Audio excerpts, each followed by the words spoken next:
Selamat datang di presentasi mengenai pengertian dan pentingnya kerjasama. Pada kesempatan ini, kita akan menjelajahi berbagai aspek kerjasama yang sangat penting dalam interaksi sosial dan organisasi. Kerjasama bukan hanya sekadar bekerja bersama, tetapi juga merupakan kunci untuk mencapai tujuan. Bersama, mari kita mulai dengan memahami definisi kerjasama. Kerjasama merupakan aspek fundamental dalam interaksi sosial dan organisasi.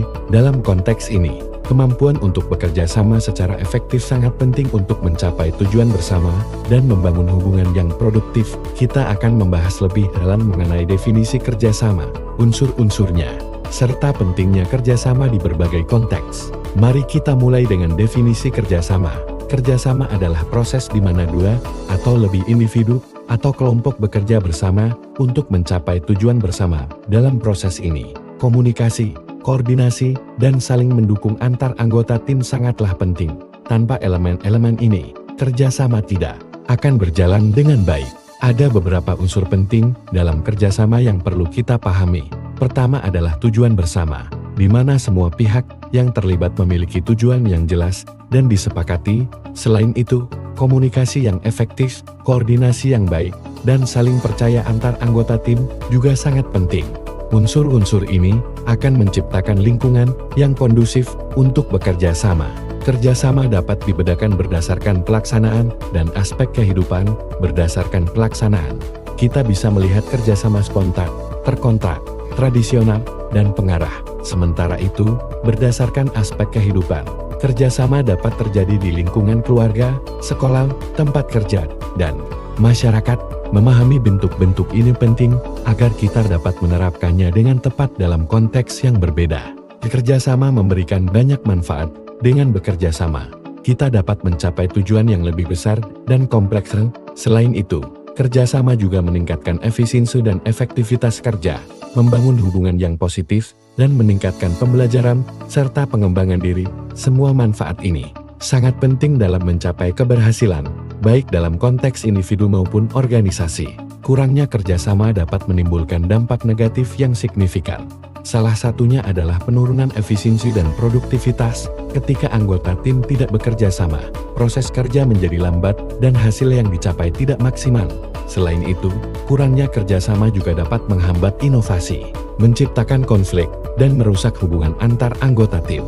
Keberhasilan kerjasama tidak hanya bergantung pada struktur tim, tetapi juga pada karakteristik individu yang terlibat.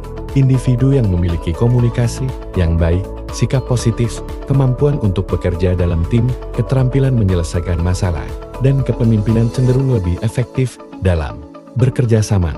Karakteristik-karakteristik ini sangat penting untuk menciptakan tim yang solid dan produktif. Komunikasi yang baik adalah fondasi dari kerjasama yang efektif. Individu yang mampu menyampaikan informasi dengan jelas dan mendengarkan dengan baik akan menciptakan suasana yang kondusif untuk diskusi. Kejelasan dalam menyampaikan pesan, keaktifan mendengarkan, serta memberikan umpan balik yang konstruktif adalah beberapa aspek penting dalam komunikasi yang baik. Sikap positif sangat berpengaruh dalam kerjasama.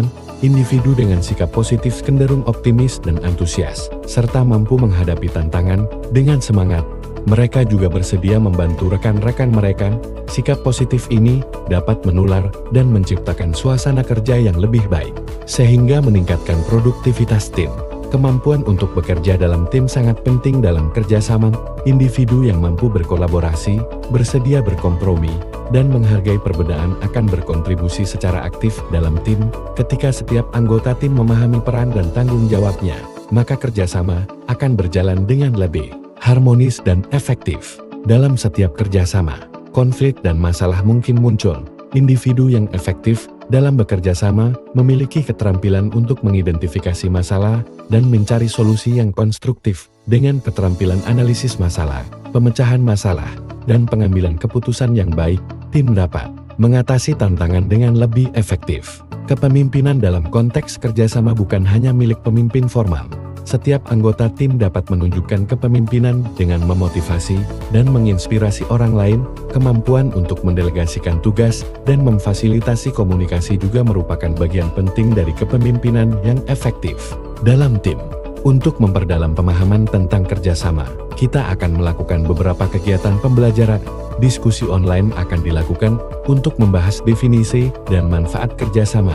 Selain itu, peserta akan melakukan latihan individu untuk mengidentifikasi contoh-contoh kerjasama dalam organisasi. Terakhir, kita akan melakukan role-playing untuk memperagakan bagaimana menyelesaikan masalah dalam tim. Sebagai kesimpulan, kerjasama adalah proses yang esensial untuk mencapai tujuan bersama. Dengan memahami definisi, unsur-unsur, dan bentuk-bentuk kerjasama, individu dan organisasi dapat membangun tim yang solid dan mencapai kesuksesan yang lebih besar.